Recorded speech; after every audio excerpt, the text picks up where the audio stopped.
এখন থেকে আপনি আপনার স্মার্টফোন দিয়ে চেক করতে পারবেন আপনার জন্ম সনদ অথবা জন্ম নিবন্ধনটি অনলাইনে আছে কিনা সেটি কিন্তু আপনারা যাচাই করতে পারবেন মোবাইল দিয়ে।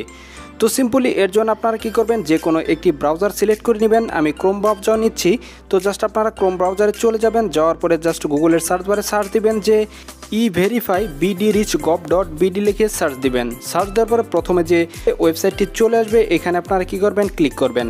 দেখতে পাচ্ছেন যে এখানে ঠিক এরকম একটি ইন্টারফেস চলে আসছে। জাস্ট এখানে আপনাদের যে কাজটি করতে হবে, এখানে আপনাদের প্রথমে দেখতে পাচ্ছেন যে কয়েকটি ঘর রয়েছে। এখানে দেখতে পাচ্ছেন যে প্রথম ঘরে লেখা রয়েছে বার্থ রেজিস্ট্রেশন নাম্বার। এখানে আপনারা কি করবেন, আপনার যে 17 ডিজিটের নাম্বার রয়েছে আপনার জন্ম নিবন্ধনে, সেই নাম্বারটি এখানে আপনারা বসিয়ে দিবেন।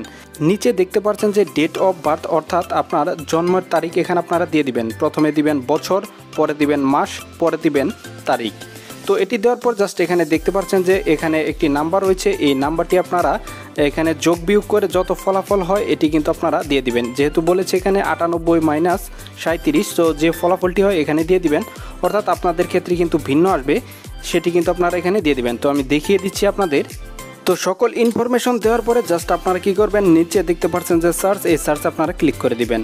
তো সার্চে ক্লিক করে দিলেই দেখতে পাচ্ছেন যে এখানে চলে আসছে সকল ইনফরমেশন। আপনার যে অনলাইন রয়েছে সেই অনলাইনে আপনার জন্ম নিবন্ধনের ইনফরমেশন কিন্তু এখানে চলে আসছে। এখান থেকে কিন্তু আপনারা A to Z দেখতে পারবেন। তো আমি গোপনীয়তার জন্য এখানে ব্লার করে দিচ্ছি। তো আপনারা কিন্তু এখান থেকে এভাবেই চেক করতে পারবেন। তো জাস্ট এখান থেকে আপনারা কি করবেন, এখান থেকে যদি আপনারা প্রিন্ট করতে চান তো জাস্ট এখানে দেখতে পাচ্ছেন যে 3 ডট রয়েছে, এই 3 ডটে আপনারা ক্লিক করবেন। 3 ডটে ক্লিক করার পরে জাস্ট এখানে দেখতে পাচ্ছেন যে শেয়ারের অপশন রয়েছে, এই শেয়ারে আপনারা ক্লিক করে দিবেন। শেয়ারে ক্লিক করে দেওয়ার পরে দেখতে পারবেন যে নিচে এই বাম কোণায় আপনারা সোয়াইপ করে দিবেন। সোয়াইপ করে দিলে এখানে দেখতে পাচ্ছেন যে প্রিন্টের অপশন চলে আসছে, এখানে আপনারা ক্লিক করে দিবেন। এখানে ক্লিক করে দিলেই কিন্তু এখান থেকে আপনারা এই যে দেখতে পাচ্ছেন যে এই যে জন্ম সনদের যে অনলাইন কপি রয়েছে সেটি কিন্তু এখানে চলে আসছে। এখান থেকে কিন্তু আপনারা প্রিন্ট করতে পারবেন, অথবা এখান থেকে পিডিএফ আকারে এখান থেকে কিন্তু 3 ডটে ক্লিক করলে এখানে দেখতে পাচ্ছেন যে সেভ অ্যাজ পিডিএফ।